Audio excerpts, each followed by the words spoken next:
Welcome to Pindar Poetry. We hope you learned something new. You begin by opening the exact Google Doc you need to fix.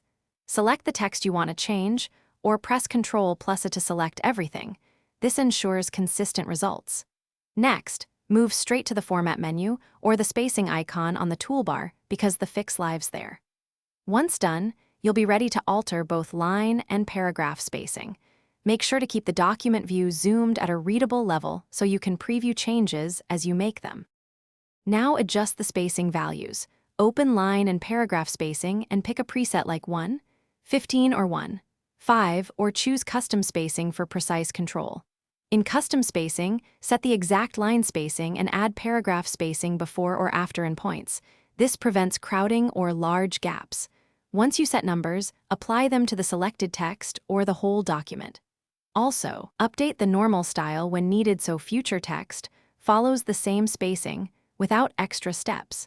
Finish by updating your style so new paragraphs keep the spacing. Right-click Normal and choose Update Style to match. If some text still looks off, use clear formatting to remove hidden styles or manual spacing overrides.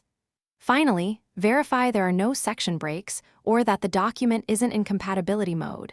These can block spacing changes. If you still see problems, reselect the problematic section and reapply custom spacing. That usually resolves lingering inconsistencies. Thanks for watching. Consider subscribing if we helped you.